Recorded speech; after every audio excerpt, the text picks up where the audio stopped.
Este viernes 15 de enero, amigos queridos, llega la emisión de Comercio TV en la mañana en Televicentro. Muy buenos días con ustedes, amigos. Gracias por acompañarnos en esta edición donde tenemos muchas noticias del ámbito nacional y también internacional. Así que les invitamos a que nos acompañen.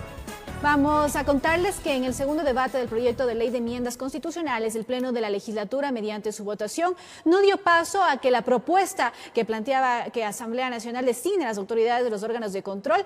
Así, también quedó intacta la reforma que intentaba modificar los requisitos para ser titular de la Contraloría y Fiscalía General del Estado. El Consejo de Participación Ciudadana y Control Social seguirá siendo la función del Estado que designa a las autoridades de control.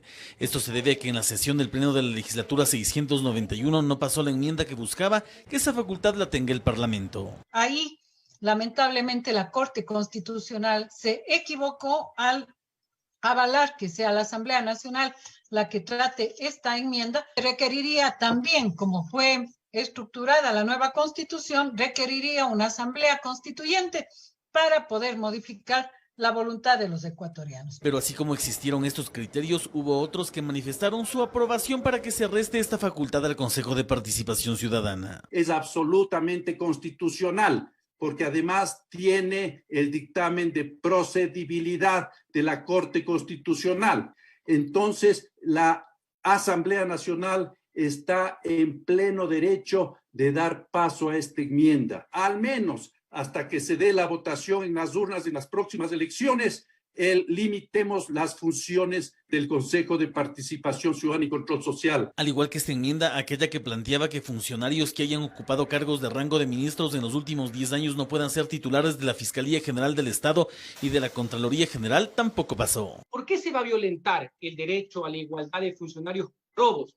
Que en nuestra historia ha habido bastantes a acceder a un cargo público simplemente porque 3 pelafustanes pretendieron degenerar el sistema. Saludo las buenas intenciones para corregir los abusos, pero no podemos amoldar la ley fundamental a las circunstancias, pues eso es propio del totalitarismo. Tener mejores funcionarios no es solo una cuestión de nuestra Constitución, tampoco las normas, responde a la actitud y compromiso de todos nosotros como autoridades, y eso no se legisla. Los artículos que buscaban modificar lo indicado fueron el 196 y 211 de la Constitución de la República. La primera enmienda fue negada con 29 votos afirmativos, 51 negativos y 44 abstenciones. Y la segunda con 25 votos afirmativos, 50 negativos y 44 abstenciones. Informó Javier Rosero.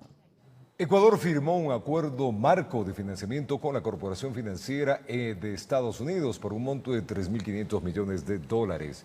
Dinero que será utilizado para reactivar la deuda clara y también la economía del país. Veamos. El gobierno ecuatoriano suscribió un convenio con la Corporación Financiera de Estados Unidos para recibir un financiamiento que estará destinado a 2 objetivos puntuales. Para viabilizar la entrega de hasta $3.500 millones destinados fundamentalmente a mejorar la estructura de la deuda externa del Ecuador y por otro lado promover y estimular el sector productivo ecuatoriano para mejorar la calidad de vida de las personas. Los créditos derivados de este acuerdo marco serían a 8 años plazo y a una tasa de interés EURIBOR más 2.25%, que actualmente esto significaría más o menos una tasa de 2.48 anual. Las autoridades han informado que la deuda cara se irá identificando para poder ser reemplazada. Es decir, si hay deuda por sobre el 7, el 8% y hay cómo reemplazar esa deuda por una deuda más barata, pues eso lo haríamos. Pero obviamente esto va a recaer mayoritariamente en el segmento de deuda externa. En este marco acuerdo de financiamiento participará el sector privado en diferentes áreas, las mismas que están en análisis. Podemos trabajar en otras áreas de las mismas telecomunicaciones, podemos utilizar parte de los recursos, por ejemplo, para financiar proyectos, para reactivar la economía en un determinado sector. Una vez identificado el proyecto, el país suscribirá un nuevo convenio de crédito con el DFC de Estados Unidos. Y nosotros podemos ese proyecto entregar en concesión a un privado para que desarrolle. Esta es la primera vez que Estados Unidos firma un acuerdo de este tipo y su representante explicó por qué eligió a Ecuador. Este acuerdo que hemos firmado hoy día es histórico. Es histórico porque representa la fortaleza de la sociedad entre Estados Unidos y Ecuador. Este acuerdo se trata de mejorar las vidas de ecuatorianos.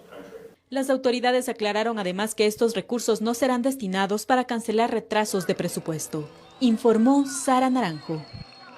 Y el presidente de la República, Lenín Moreno, recibió las cartas credenciales de embajadores de República de Corea, España, Indonesia, Eslovenia, República Checa, Tailandia y Suecia. El primer mandatario señaló la relevancia de generar alianzas de beneficio con estas naciones y resaltó que somos un país que ofrece estabilidad monetaria y jurídica. Además, que contamos con incentivos para la inversión extranjera.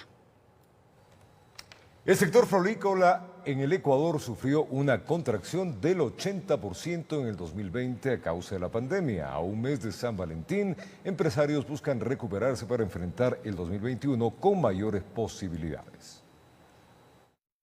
Los floricultores ecuatorianos catalogan a la emergencia sanitaria por el COVID-19 como la peor crisis que han vivido a lo largo de la historia. A un mes de San Valentín, empresarios empiezan a programar exportaciones que serán fundamentales para reactivar su economía. El Valentín va a estar más o menos compuesto por 228 vuelos. No creo que lleguemos a las cifras que normalmente llegábamos, que eran 280, 270 millones. A través de una reestructuración productiva, los floricultores ecuatorianos han logrado reducir las pérdidas de un 80% en el 2020 a un 30% en el 2021, lo cual abre posibilidades de recuperación a mediano plazo.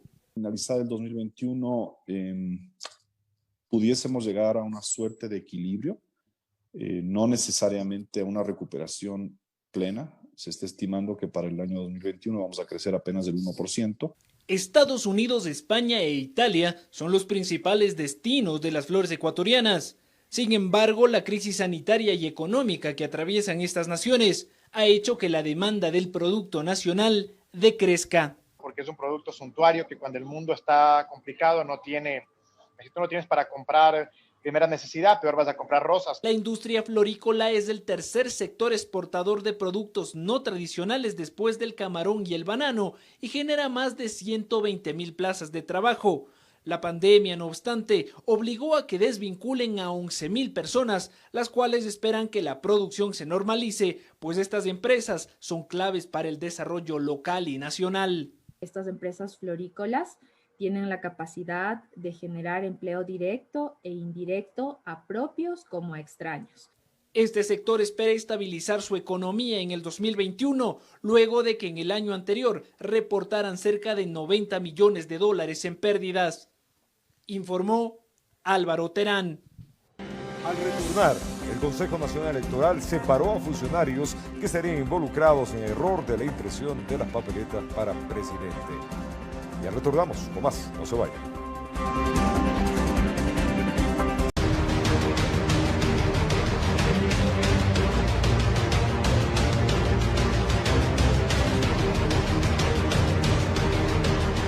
Decisión Electoral 2021.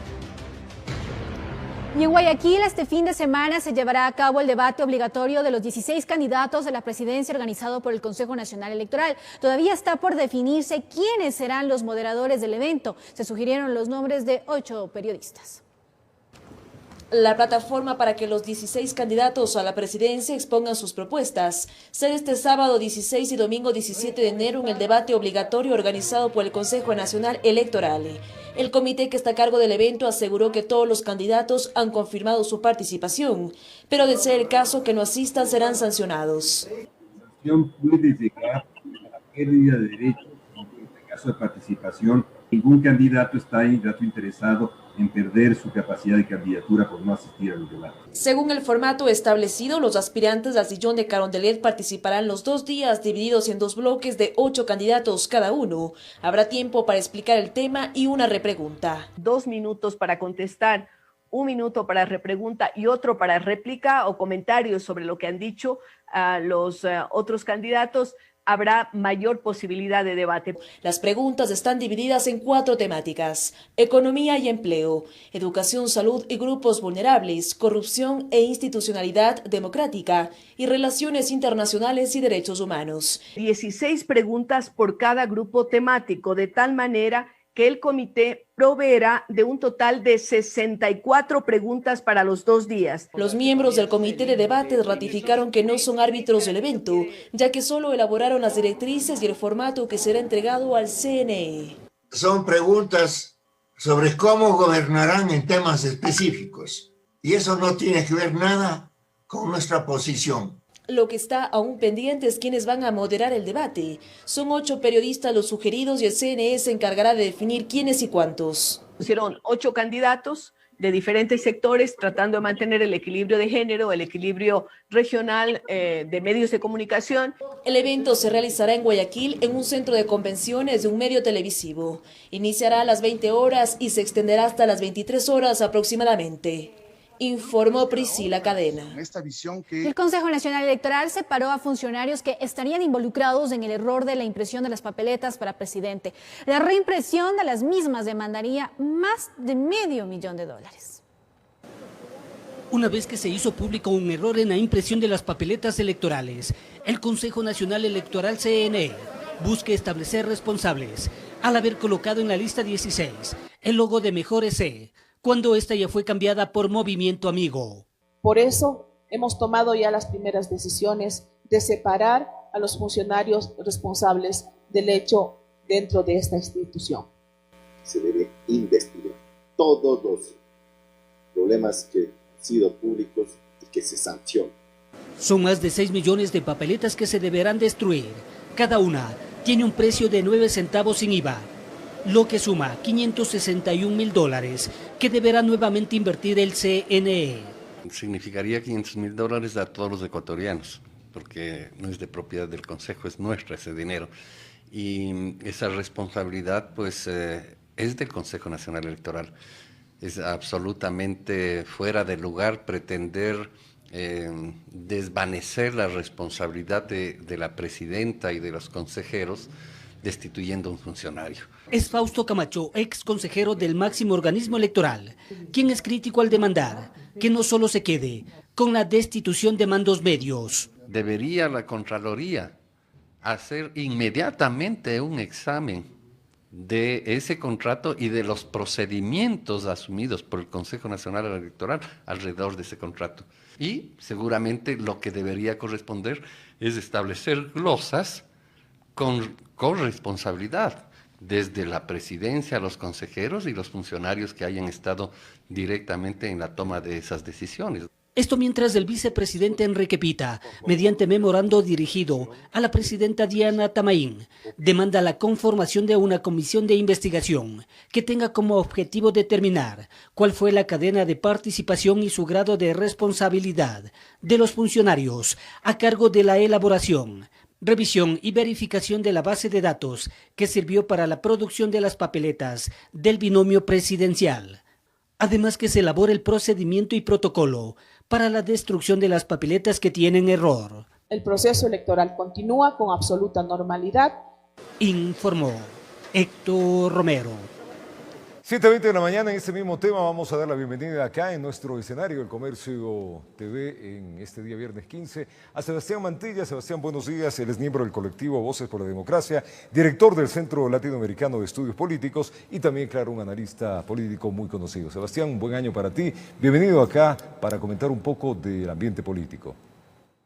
Gracias, Roberto. Un gusto estar aquí en este espacio. Con mucho gusto. Buenos días. Sebastián, viendo ya los 2 debates que se han presentado, tanto el día de ayer como el que presentó el Comercio y Televicentro, de los candidatos, ¿qué expectativa ustedes tienen frente a el debate oficial que se va a realizar este fin de semana? Bueno, esperemos que en el debate oficial que se vaya a realizar este fin de semana participen todos los candidatos y que, así como en el caso, por ejemplo, del debate organizado por Televicentro y Diario El Comercio, que de alguna manera se les dio el espacio para que todos los candidatos puedan participar. La organización como tal de ese debate se lo haga de manera, digamos, estricta, adecuada y que permita a cada uno de los ciudadanos poder informarse de las propuestas y sobre todo cómo concretarían esas propuestas en el caso de que lleguen al poder.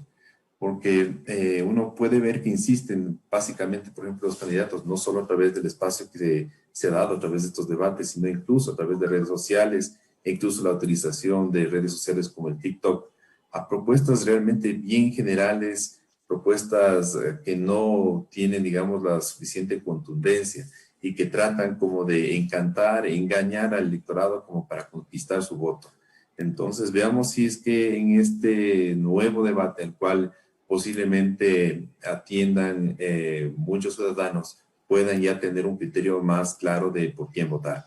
Sebastián, pero con 16 candidatos, ¿usted cree que la verdad hay posibilidad de un debate serio, un debate profundo, donde se pueda analizar varios temas, la problemática que tiene nuestro país, que son múltiples? Es bien difícil, es bien complicado. Mire usted, en el caso del debate norteamericano, donde participaron solamente 2 candidatos, fue necesario incluso 2 reuniones, 2 sesiones para tratar algunos temas. Claro que en ese caso, por ejemplo, en el primer debate presidencial de los Estados Unidos, realmente no hubo una adecuada moderación y cayeron los candidatos, yo diría, no en debate, sino una especie de insultos y de agresiones entre el uno y el otro. Eso creo que hay que evitar y hay que tratar de que más bien los candidatos se concentren en profundizar cómo van a hacer para concretar y solucionar algunos de los problemas graves que tiene el país. Con 16 candidatos resulta bastante difícil, capaz que necesitaríamos por lo menos, no sé si unos 6, 7, 8 días, pero tampoco la ciudadanía no puede seguir un debate presidencial por 6, 7 días con tanto candidato. Así es que yo creo que ahí es clave, es muy, muy clave que la organización del Consejo Nacional Electoral, quien vaya a coordinar ese debate, pueda ir, digamos, un poco a no solo conocer qué es lo que propone, sino cómo lo va a hacer. Y que exista un pequeño espacio como para que puedan debatir. Sebastián, economía, empleo, educación, salud, grupos vulnerables, corrupción, institucionalidad democrática, relaciones internacionales y derechos humanos son los temas propuestos por el Consejo Nacional Electoral. Ustedes como observatorio, ¿esos son los temas que les preocupan a los ecuatorianos? ¿Les faltó algo? Pues yo creo que esos temas es adecuado, ¿no? Yo creo que como igualmente en el debate organizado por Diario Comercio, que se trataron 4 de ellos, como es el tema de la economía y el empleo, la salud, el tema de la corrupción, y si me pasa otro más. En el caso, por ejemplo, del Consejo Nacional Electoral, me parece adecuado que incorporen, por ejemplo, el tema de la política exterior. Me parece adecuado, por ejemplo, que se incorpore el tema de la política social, los temas, por ejemplo, medioambientales. Ahora, Roberto, si nos ponemos en perspectiva, uno de los temas más importantes y que está, por ejemplo, incluso en las agendas de las organizaciones internacionales es el tema del medio ambiente y el cambio climático. O sea, hay que tomar decisiones políticas desde ya, porque la situación del cambio climático se nos viene, es una situación donde el calentamiento global afecta el clima. Mira, buena parte, por ejemplo, de los desastres que tenemos a nivel mundial, por ejemplo, el tema de las sequías, o si no, las torrenciales lluvias, o lo que pasa, por ejemplo, con las tormentas de los Estados Unidos, y en el caso de acá también, a veces exageradas lluvias en ciertas zonas del país, se están produciendo también por el tema del cambio climático.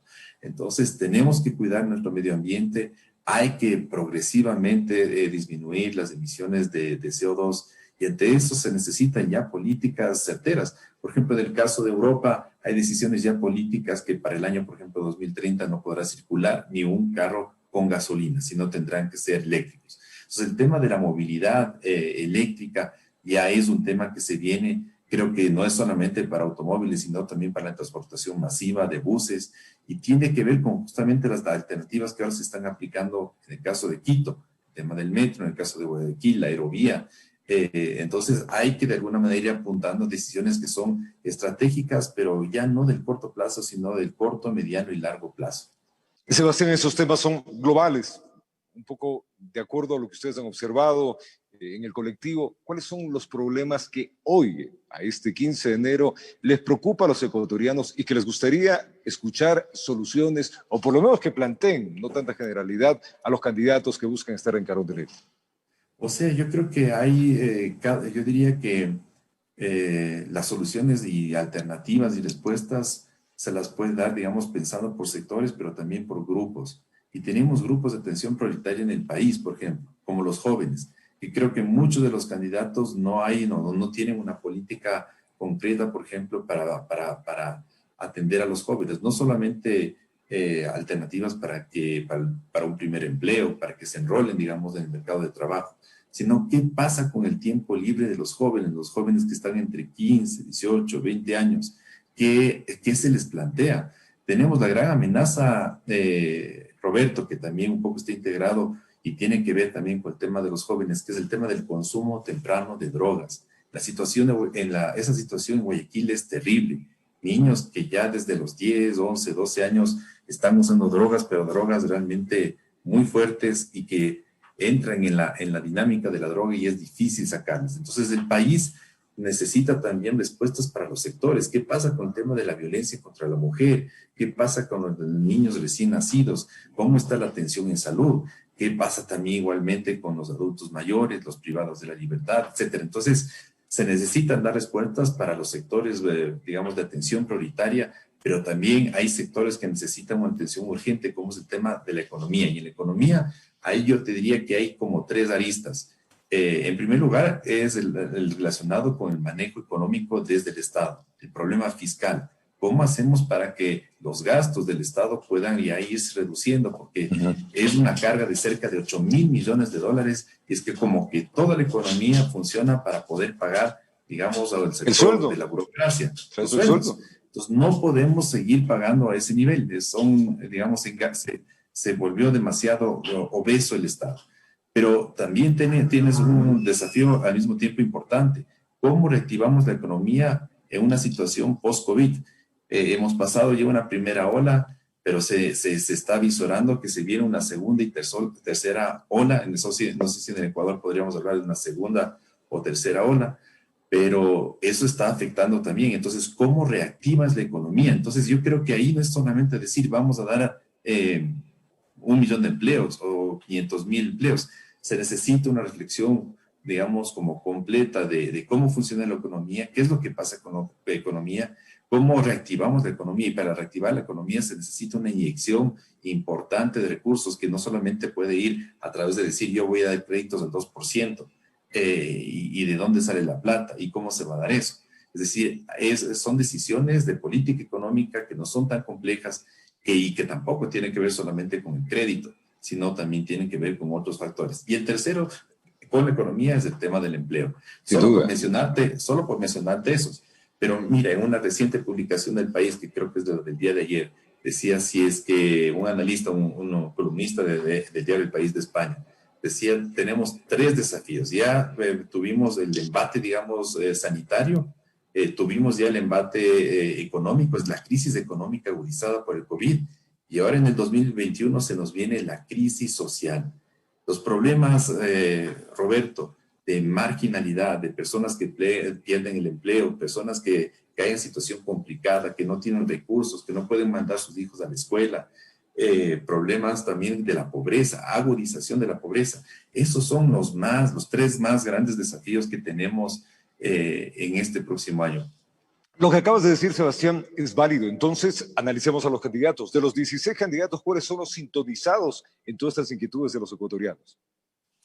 Bueno, yo te diría que casi todos tratan hasta cierto punto de hablar, hablan de los temas.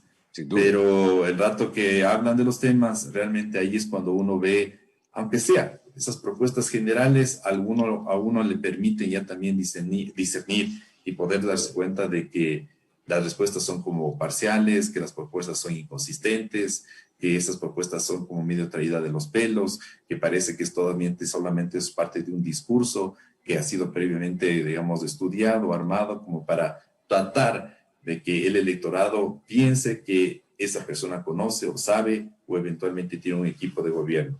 Yo diría que hay muy pocos candidatos que se les ha notado ya, digamos, mayor seriedad, mayor comprensión. No quisiera de alguna manera mencionar nombres porque yo creo que la ciudadanía ya se va dando cuenta, pero creo que más allá del tema del ataque, por ejemplo, al tema de los bancos, que ahora sí van a traer bancos para que compitan con los bancos de acá, etcétera.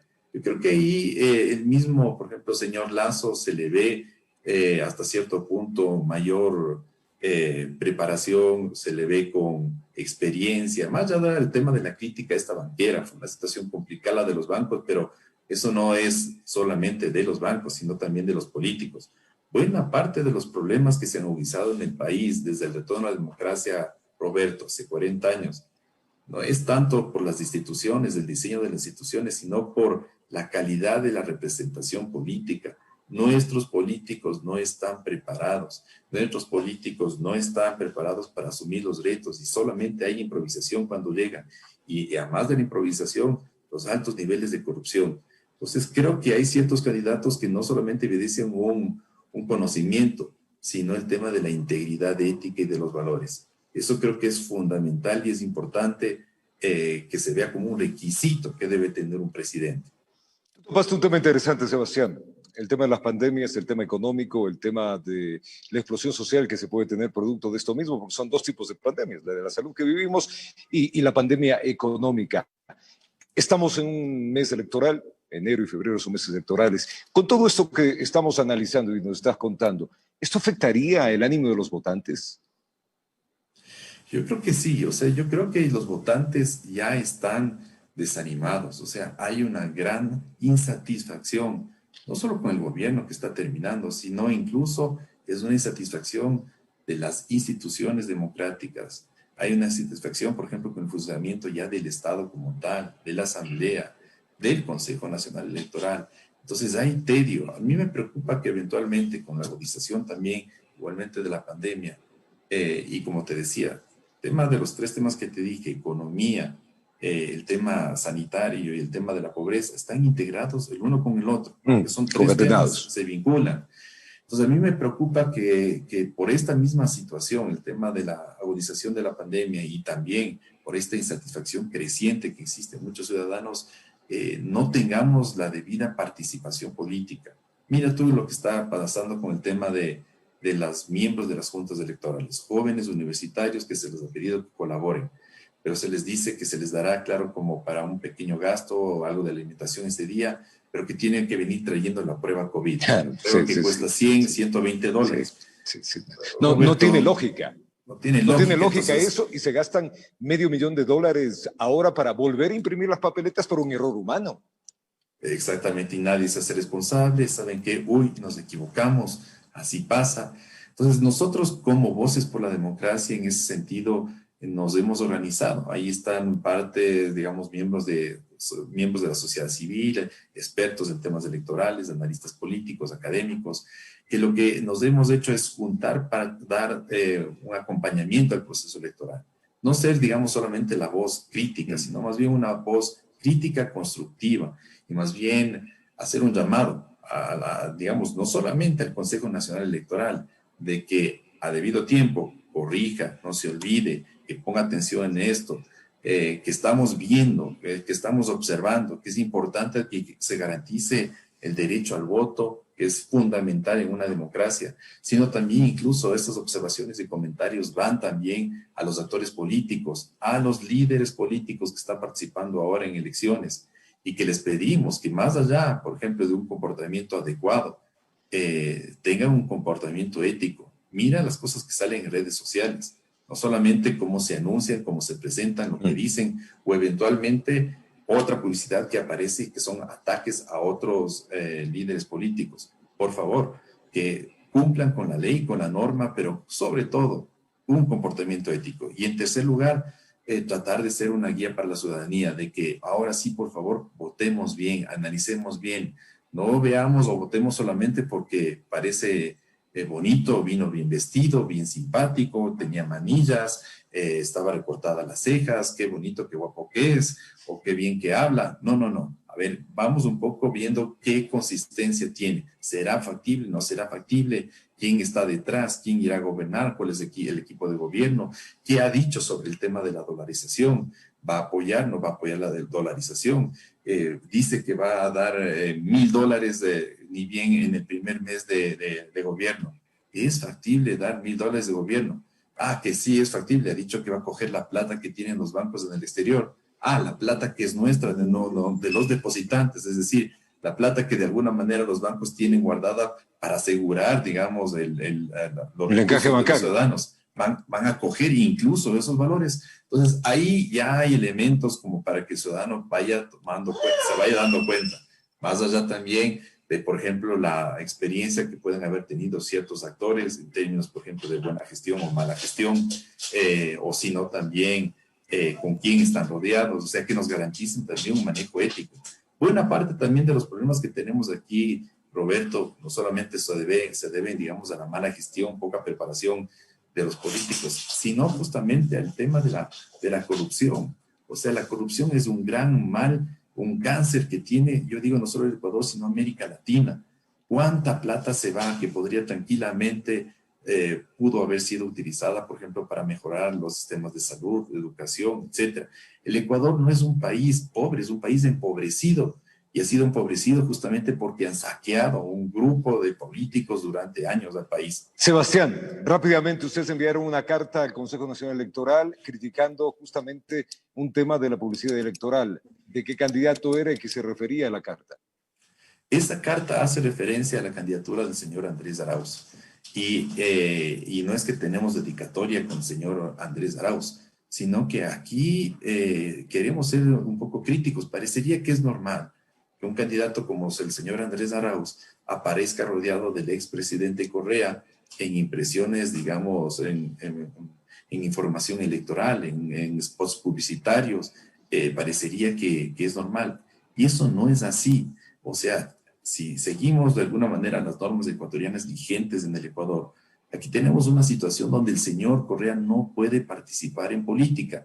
¿Y por qué no puede participar en política? Porque al señor, después del juicio que se entabló, donde de alguna manera se le sentenció y hubo sentencia ejecutoriaria en última instancia, es decir, inobjetable, el señor cometió actos de corrupción. Hace pocos años atrás, 2, 3 años, hizo una consulta popular donde cerca del 78% de los ecuatorianos dijo que los políticos que sean sancionados por corrupción no pueden participar en política. Y resulta que aparece junto al señor Arauz. Pero yo te diría, es hasta incluso bochornoso para el país, porque no es solamente que aparece ahí con la cara el señor Correa, sino que es como que le utiliza al señor Arauz, dice, a ver, yo participo en elecciones, pero se queda callado y el que habla, el que hace campaña, el que dice las cosas, el que propone, el que dice, ahora sí vamos a hacer tales cambios y tales cambios, es el señor Correa. Entonces está prestándose el señor Arauz como títere para participar en política, el señor Correa. Y nosotros lo que estamos diciendo es de que la disposición que ha habido de parte del Consejo Nacional Electoral, pero de la Dirección Provincial de Pichincha, de que se suspendan toda la publicidad donde aparezca el señor Correa, que es un sentenciado de la justicia, se suspenda la promoción de esa publicidad electoral. Y pedimos que no solamente sea en Pichincha, sino que se disponga desde el Consejo Nacional Electoral en todas las provincias, en cada una de las direcciones provinciales del Consejo Nacional Electoral, que se prohíba ese tipo de publicidad. Es una tomadura de pelo, Roberto, a los ciudadanos, es una tomadura de pelo al país. Y encima más, para poner un ejemplo, ustedes realizan un debate presidencial el fin de semana pasado y resulta que había unos espacios publicitarios y donde de pronto, cuando vamos a la pausa, aparece un spot publicitario del señor Arauz, un señor que dijo en un principio que iba a participar en el debate y a última instancia se retira. Pero cogen y pautan en un espacio del mismo debate donde no quisieron participar y aparece el señor Arauz y aparece el señor Correa. O sea, es insólito, es increíble, es inaceptable. Creo que los ciudadanos que amamos al país, que queremos que de alguna manera este país funcione diferente y más allá del tema del cumplimiento de la ley, que es importantísimo, tengamos políticos que respondan éticamente al país y esto no tiene, digamos, nombre. Y creo que los que somos críticos y de alguna manera no podemos dejar pasar, tenemos que elevar nuestra voz y decir claramente que no estamos de acuerdo y que las instituciones llamadas a velar por este proceso electoral tomen las decisiones del caso. Sebastián, agradecerle muchísimo por darnos sus apreciaciones y sus opiniones del colectivo Voces por la Democracia y también del Centro Interamericano de Estudios Políticos. Un buen fin de semana, Sebastián Mantilla. Gracias, muy amables, un gusto. Lo propio. Tiempo de una pausa, nosotros ya venimos con más.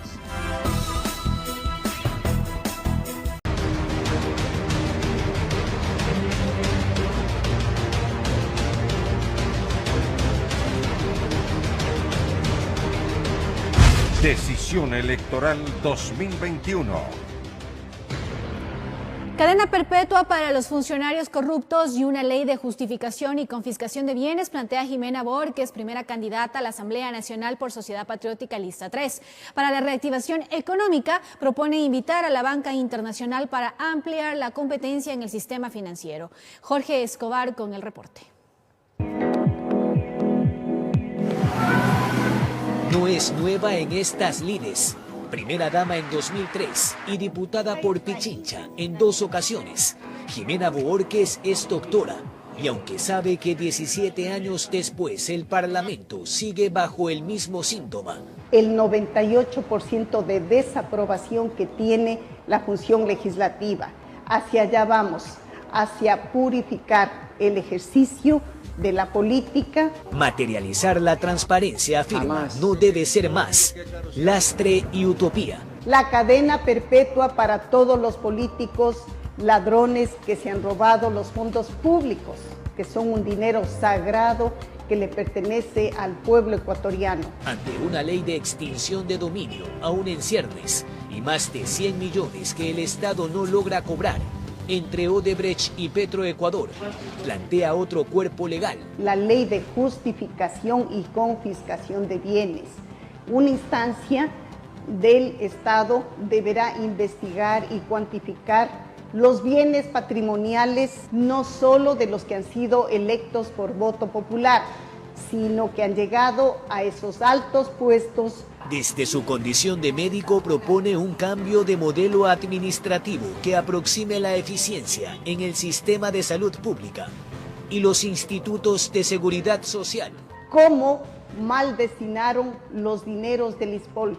La gente de dicha institución que estuvo aportando por décadas, en definitiva, se van a quedar sin esos recursos por una mala administración.